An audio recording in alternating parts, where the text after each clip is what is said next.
Film कटी पतंग, तीसरी मंजिल, लव इन टोक्यो जैसी कई फिल्मों में अपनी शानदार परफॉर्मेंस से लोगों का दिल जीतने वाली दिग्गज एक्ट्रेस आशा पारेख को भला कौन भूल सकता है। हम एक्ट्रेस के एक्टिंग टैलेंट और स्टनिंग लुक्स की तारीफें अपने पेरेंट्स से सुनते हुए बड़े हुए हैं। आशा को बॉलीवुड की बेस्ट एक्ट्रेसेस में से एक कहा जाता था और उन्होंने लोगों को याद करने के लिए कई मेमोरेबल परफॉर्मेंसेस दी थी।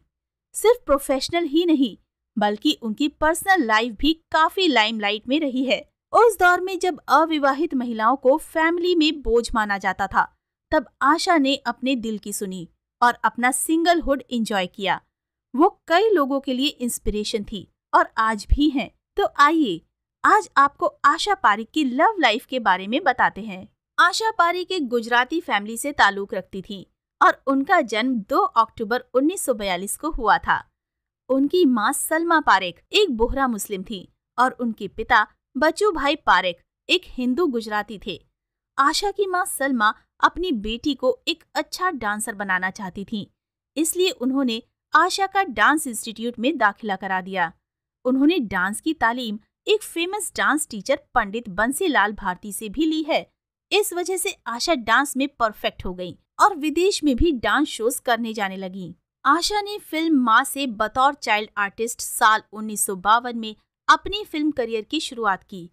फिल्म डायरेक्टर बिमल रॉय ने उन्हें एक स्टेज फंक्शन में डांस करते हुए देखा था और उनसे प्रभावित होकर उन्होंने आशा को अपनी फिल्म में कास्ट कर लिया। इसके बाद बिमल की अगली फिल्म बाप बेटी में आशा को फिर से कास्ट किया गया।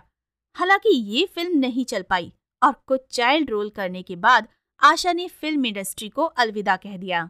16 साल की उम्र में आशा ने फिल्मों में वापस आने की सोची और विजय भट्ट की फिल्म गूंज उठी शहनाई के लिए 1959 में फिर से ऑडिशन दिया, लेकिन फिल्म मेकर ने उन्हें ये कहकर रिजेक्ट कर दिया कि वो स्टार मटेरियल नहीं है। इसके 8 सालों बाद फिल्म प्रोड्यूसर सुबोध मुखर्जी और डायरेक्टर नासिर हुसैन ने एक्ट्रेस को दिल दे के देखो में शम्मी कपूर के अपोजिट कास्ट किया और इस फिल्म ने आशा को एक स्टार बना दिया।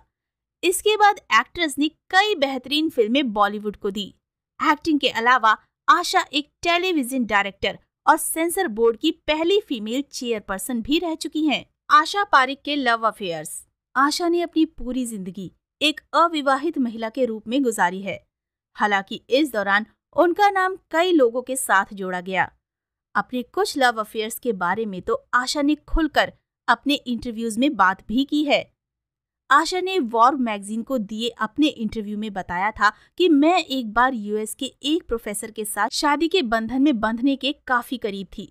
मैं उनसे मिलने जाया करती थी और एक बार हम रात के 2 बजे एक कैफे में थे जब उन्होंने मुझसे कहा कि मेरी एक गर्लफ्रेंड है और तुम हमारे बीच में आ गई हो।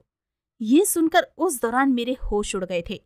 मेरी दोस्त ने भी उस समय यूएस मेरे साथ ट्रैवल किया था और जब मैंने उससे अचानक से कहा कि हम वापस भारत जा रहे हैं, तो उसने मुझसे पूछा कि मैं इतनी बहादुरी से अचानक एक पुरुष से रिश्ता कैसे तोड़ सकती हूँ जिनसे मेरी शादी होने वाली है। आशा ने आगे बताया था, जब मैंने उसे अपना बिना एडिट किया हुआ वर्जन सुनाया तो वो भी नाराज हो गई थी और मैंने उसे इस बात को भुलाने के लिए कहा।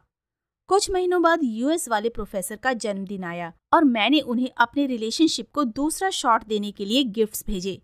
जब मैंने उन्हें कॉल किया तो वो गुजराती में खुद बड़बड़ाने लगे। मुझे ये बात काफी अजीब लगी क्योंकि हम नॉर्मली इंग्लिश में बात किया करते थे।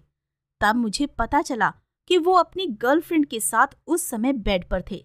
इसने मुझे अपसेट कर दिया और मैंने इस चीज को कुछ समय तक काफी बुरी तरीके से लिया, लेकिन कुछ समय बाद मैं इस चीज से आगे बढ़ गई। मैं इस कथन में विश्वास रखती हूँ कि ये दौर भी गुजर जाएगा और वो गुजर गया। आशा पारेख और नासिर हुसैन की लव स्टोरी। आशा पारेख का फिल्म निर्देशक नासिर हुसैन के साथ नाम जुड़ा रहा। एक्ट्रेस ने अपनी ऑटोबायोग्राफी द हिट गर्ल में नासिर के साथ अपने रिलेशनशिप की डिटेल्स बताई हैं। उन्होंने लिखा, हाँ, नासिर साहब एकमात्र ऐसे पुरुष थे जिनसे मैंने प्यार किया। अपनी ऑटोबायोग्राफी लिखना बेकार होगा अगर मैं अपनी जिंदगी में मायने रखने वाले लोगों के बारे में ना लिखूं। पारेख ने IANS को ये भी बताया था कि उनका कभी नासिर हुसैन के घर को उजाड़ने का मकसद नहीं था। एक्ट्रेस ने कहा था कि मैं कभी घर तोड़ने वाली महिला नहीं थी। मेरे और नासिर साहब की फैमिली के बीच कुछ बुरा नहीं था। यहाँ तक मुझे नुसरत और इमरान को अपने बुक लॉन्च में देखकर काफी खुशी हुई। पूरी जिंदगी सिंगल रहने के बारे में आशा ने कहा था, मैं एक कंपेनियन मिस नहीं करती हूँ। मैं एक इंट्रोवर्ट भी नहीं हूँ। मेरे दोस्त हैं और मैं उनसे बात करती हूँ। अगर शादी आपके नसीब में नहीं है तो आपका पार्टनर आपको छोड़ देगा या मर जाएगा और आप हमेशा खुद के ही होकर रह जाएंगे। आप अकेले आए हैं और अकेले जाएंगे। अगर हस्बैंड होना आपके नसीब में नहीं लिखा होगा तो आपको नहीं मिलेगा। आशा पारेख को होता है इस बात का अफसोस। आशा पारेख की जिंदगी में एक ही अफसोस है और वो है बच्चे को एडॉप्ट ना कर पाना। एक इंटरव्यू में उनसे पूछा गया था कि क्या उनको ये लगता है कि किसी की परवरिश करने से उनके जीवन में बदलाव आता। तब एक्ट्रेस ने कहा था, मुझे बच्चों से प्यार है। मैं एक ऐसे बच्चे से भी मिली थी जिसने मेरी मातृत्व की फीलिंग को जगा दिया था, लेकिन वो कुछ जन्म दोष से पीड़ित था और डॉक्टर ने मुझे उसे एडॉप्ट करने से इनकार कर दिया था। उन्होंने मुझे दूसरा बच्चा सेलेक्ट करने को कहा, लेकिन मेरा उस बच्चे के लिए प्यार अलग था और मुझे उसे ही अडॉप्ट करना था, लेकिन ऐसा नहीं हो सका। इसके कुछ समय बाद मेरी माँ को स्ट्रोक आया और मैं उनकी केयर में बिजी हो गई। मैं अपनी माँ से काफी अटैच थी और उनके अलावा किसी और की देखभाल करने की धारणा ही मुझे अकल्पनीय लग रही थी। आशा पारेख हो गई थी डिप्रेशन का शिकार। यंग एज में अपने पेरेंट्स को खो देने का दर्द आशा पारेख सहन नहीं कर पाई और वो डिप्रेशन में आ गई थी। उस फेज के बारे में बात करते हुए आशा ने कहा था कि वो मेरे लिए काफी बुरा दौर था। मैंने अपने पेरेंट्स को खो दिया था। मैं काफी अजीब फील कर रही थी और मेरे मन में आत्मघाती विचार आने लगे थे। फिर मैं इससे बाहर निकली। ये एक स्ट्रगल है।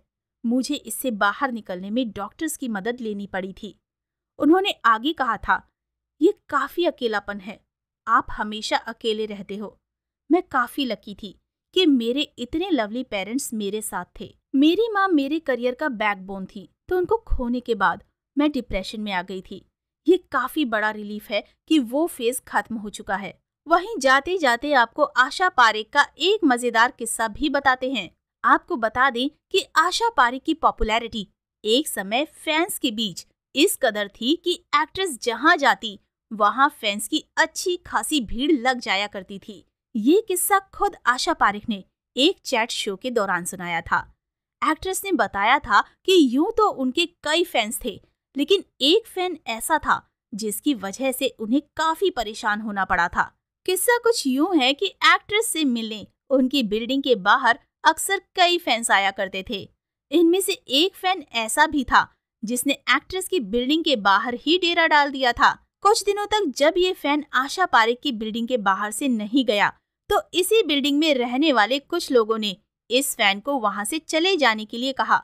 हालांकि इस फैन ने उल्टा लोगों को ही धमकाते हुए चाकू दिखाया और कहा कि वो यहाँ एक्ट्रेस से शादी करने आया है। खुद आशा पारेख की मां ने वो इस फैन से इस कदर घबरा गई थी कि कार से निकलते वक्त वे नीचे छिप जाया करती थी ताकि इस फैन की नजर उन पर ना पड़े। बहरहाल बाद में एक्ट्रेस ने पुलिस कमिश्नर को कॉल करके इस फैन के बारे में बताया, जो कि एक चीनी व्यक्ति था। इस व्यक्ति को जेल में भी डाला गया था। हालांकि आशा पारेख बताती हैं कि जेल से भी इस शख्स ने उन्हें लेटर लिखकर बेल करवाने की डिमांड की थी। वहीं आपको इनके आज के बारे में बताए तो आशा पारेख 81 साल की हो चुकी हैं और कुछ ऐसी नजर इनकी इन तस्वीरों में देख सकते हैं। इनकी सुंदरता आज भी बरकरार है और इनकी मुस्कुराहट का तो हर कोई दीवाना है। तो दोस्तों, अभी के लिए बस इतना ही। मिलते हैं अगले वीडियो में। तब तक आप सब अपना ध्यान रखिए। Bye bye.